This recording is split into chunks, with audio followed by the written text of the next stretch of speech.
Hello everyone. Hey, remember the Maraudon farm?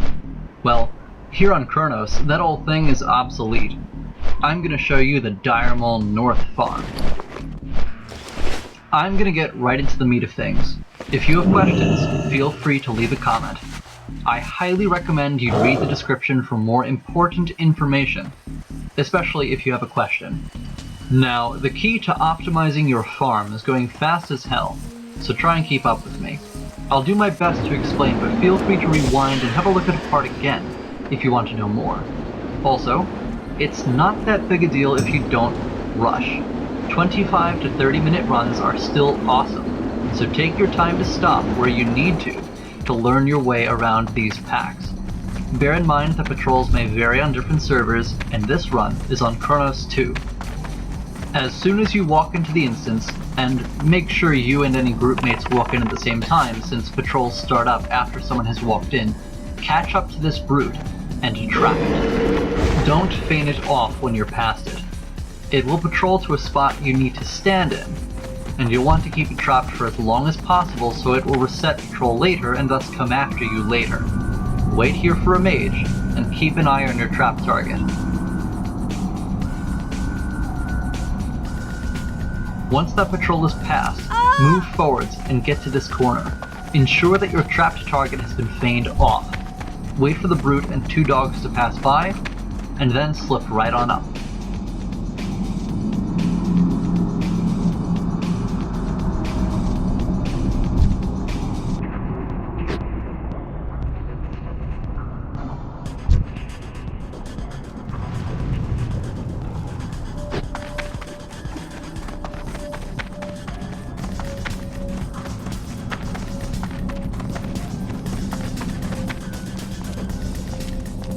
Grab the key in the center of the courtyard. Avoid the brute patrolling your way and head right on down. If you're fast enough, you won't have to wait for the mage and dogs that passed you earlier to pass you again. Fengus will turn around. Immediately after opening the door, get ready to kill your first eye. If an eye spawns enemies, if you don't survive on the opposite side of them, you may as well reset the dungeon. Netherwalkers are very tough and very inconvenient. Here's our first double pack pull. Pull the Reaver into the trap and wait for the Doomguard to get close before LOSing the Warlock. Turn off aspect of the cheetah, wing clip the Doomguard, and run on past. Try and LOS the Warlock as much as possible on the run to the next pack. Next, run as close as possible before you use Scattershot on the second Reaver. Jump to keep your speed, turn off aspect of the cheetah, and wing clip the Doomguard on the way. Ignore the Warlock, he should just cast at you, and then feign at your convenience. The sooner you feign, the less likely you are to be hit with that Warlock Shadow Bolt. If you need healing, heal up. If your pet needs healing, heal him or her up too. These enemies can be slain a few at a time if you lack landmines, since they have very little health, but for maximum efficiency, we will be gathering them into 2 explosive traps. I send Rapture at one of the far bugs in front of me, then pull him back, but I tell him to stay before he gets close to my traps, so that all of the bugs can catch up to him. From here, I may either mend him, drawing aggro on the bugs with the healing I'm doing, or I may draw him back a little further. I do the former, and most of the bugs die. I finish off the last one with 2 shots and a smack. After this, dismiss your pet if you took one out, and get to this place I'm waiting at, on the left side of this design on the wall. This is a safe spot to stand, while Slipkick patrols if you don't have Shadow Melt. If you do have Shadow Melt, feel free to stand a bit closer. When the second eye comes around the corner, snipe it, and then go surprise the Reaver around the corner with a Scattershot when your GCD is up. Jump shot the other one with a concussive shot. Turn this corner fast, and get about halfway up the ramp, then feign again before the Warlocks can Shadow Bolt you. When your feign has about 20 seconds left on CD, you can go ahead and pull again. It's the same thing as that hallway. Freeze the Reaver closest to you, then wing-equip the Doomguard and LOS the Warlock around the corner. Then, bolt towards the second pack with Aspect of the Cheetah, wing-equip the Doomguard, and scattershot the Reaver. Now just walk up the ramp and feign as soon as possible. Here's the second pet pull in the dungeon. You can go when feign has about 15 to 20 seconds left on cooldown, but make sure your pet is healed up first, and be prepared in case your trap is resisted, as always. Pull 1 into the trap using your pet, and make him stay while you go ahead and open the door with a large C4 charge. When you start opening the door, call your pet back to you. When the door is open, scattershot the Reaver, run into the hall, and concussive shot it before you start dismissing your pet. After your pet is dismissed, feign death. If you did all this at around the same speed, you should arrive just in time to kill this final eye. If you botch up your timing, simply raptor strike the eye as you pass by it. If you're using a two-handed weapon, and you have enough hit chance, this should destroy it quite reliably.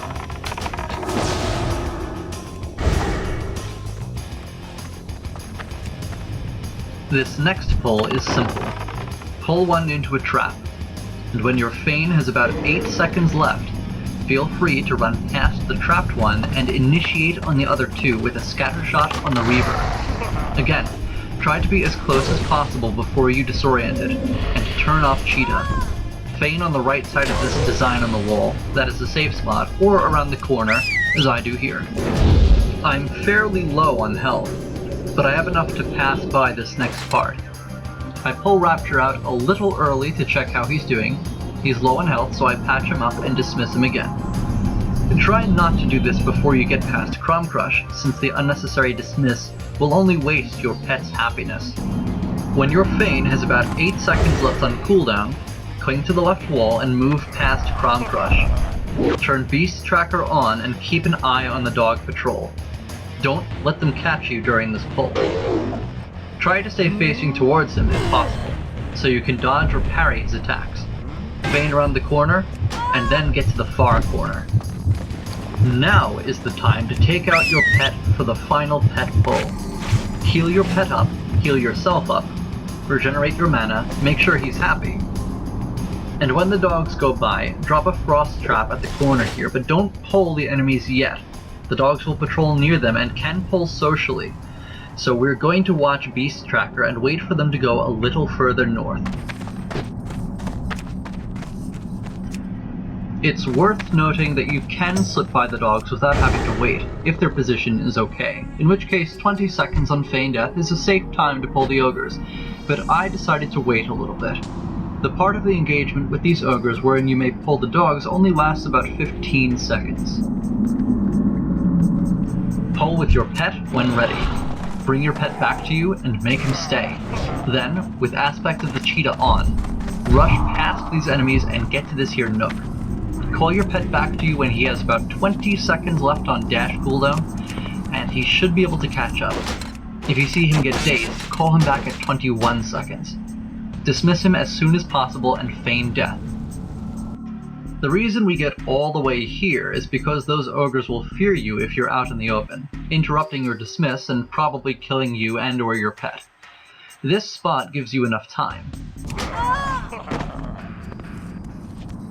Now, if you made it here in a timely manner, these dogs should be patrolling down the path, in the perfect position for you to eliminate them right away. Drop a frost trap if you want to slow all 3, or trap the one in the front by letting it walk into a freezing trap, and initiate with an aim shot if possible. Since enemies cut corners in this arena pretty tightly, we won't be going in a circle but rather a figure 8 pattern in order to kill these dogs.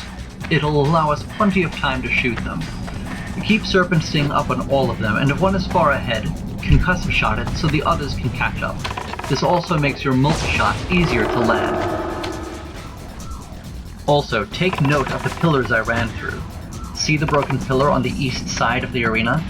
Don't run between that one and the complete one nearby it. Jump down between the closest two complete pillars. This will cause the king to run down the ramp on the east side, rather than down through the broken part platform in the middle, at the center of the figure 8 we used to kite the dogs.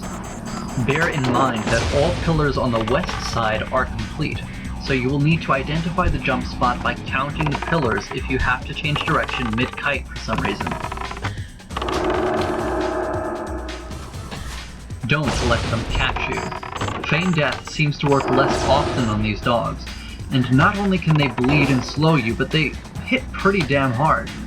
If you get flanked by one, use Scattershot on it and run past it. Save Scattershot for this purpose.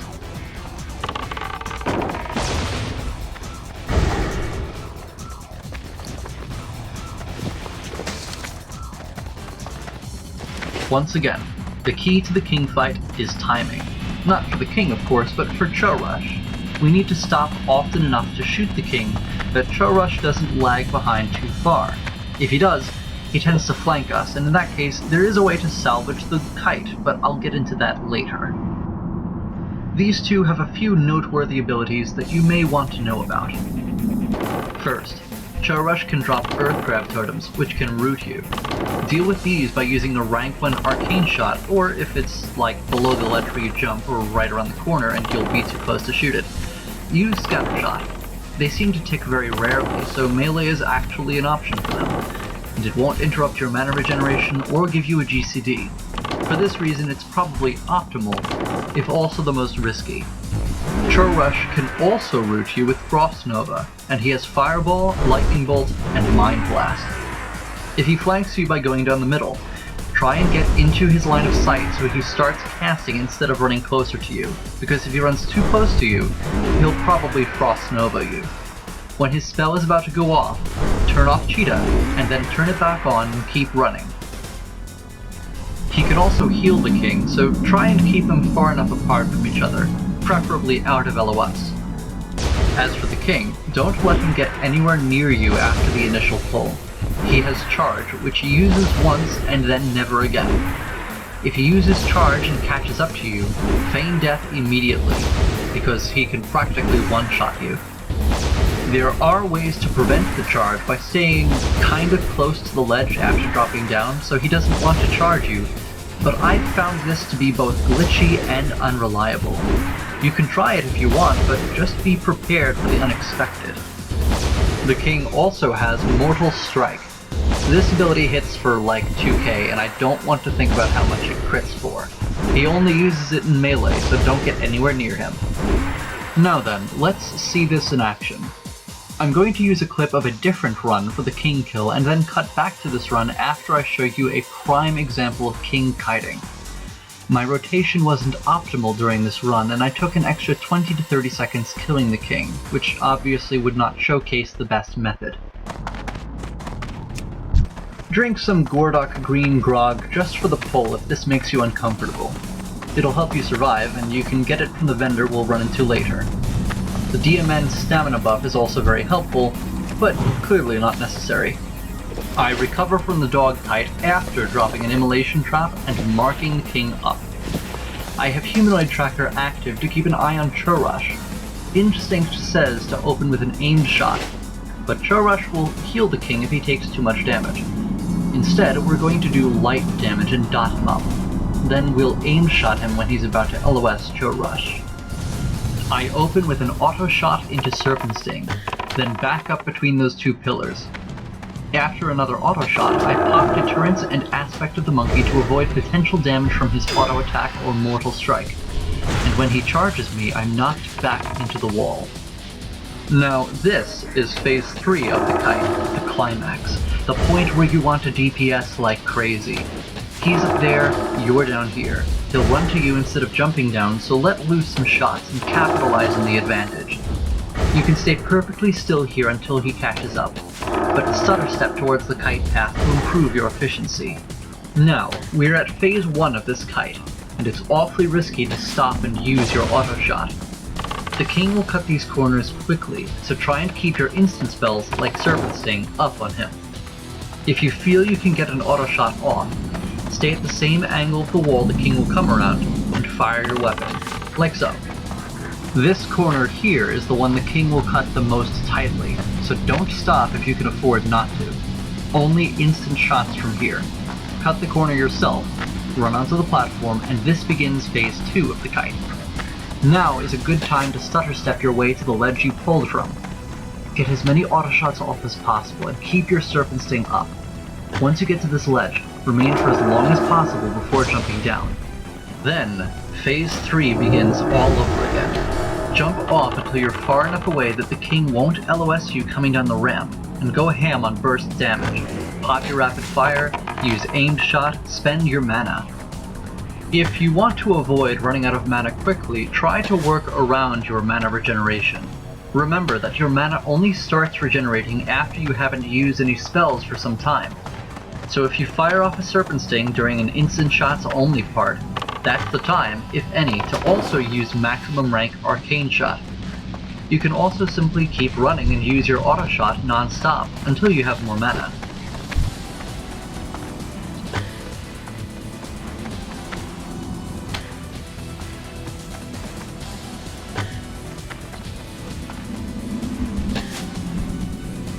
During phase 3, let loose your full power on the king. Aim shot, auto shot, multi-shot, auto shot, start stutter stepping, serpent sting, auto shot, arcane shot, auto shot. All of your mana usage is condensed to a single part of the kite, allowing you to regenerate mana for the rest of the path you take, barring the use of serpent sting here or there.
Note that my auto shot was not yet off cooldown, so instead I fired off a rank 1 multi-shot before jumping.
king is down, relax for a few while Mizzle comes in and checks his pulse. Just talk to him afterwards, spawn that tribute chest, and claim your loot from the king's body and the chest.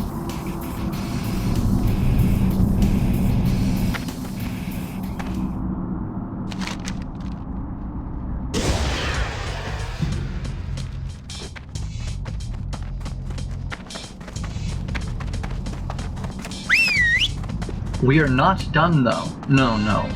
We have to check for book and treasure chest spawns on the way out, as well as grab buffs, vendor our junk, and prepare our health and mana, and our pet, for the next run. Don't take out your pet just yet. I did as a mistake and he gets stuck a little later. Waste time. Instead, check behind where Cho Rush is sitting for a possible book spawn.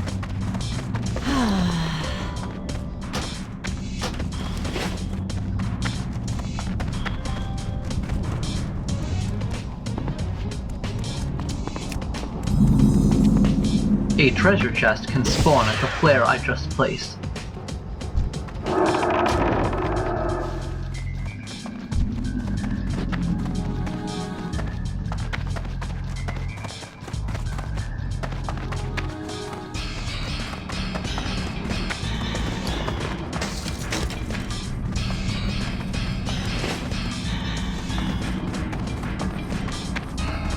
Another treasure chest can spawn at this flare.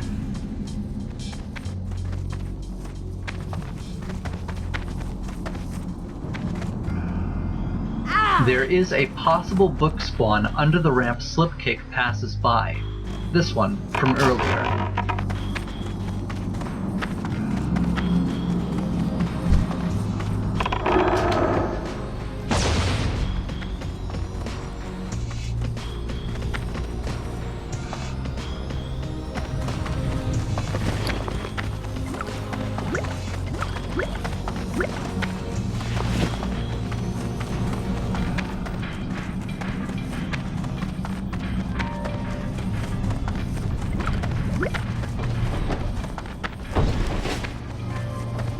A book can spawn in the corner all the way over there.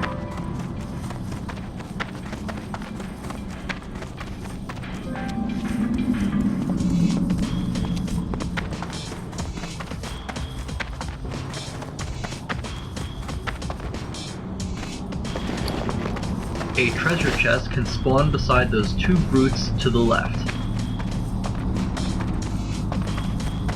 Bear in mind, there might be more spawns. Those are the ones I've found.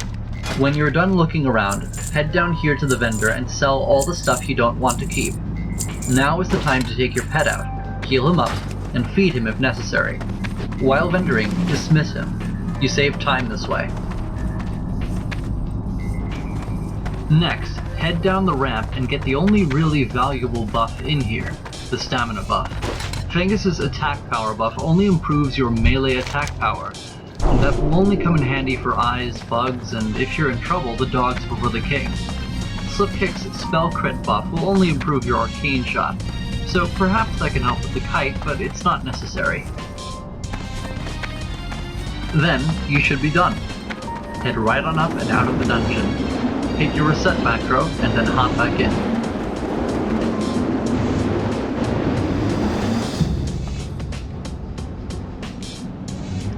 Thank you for watching.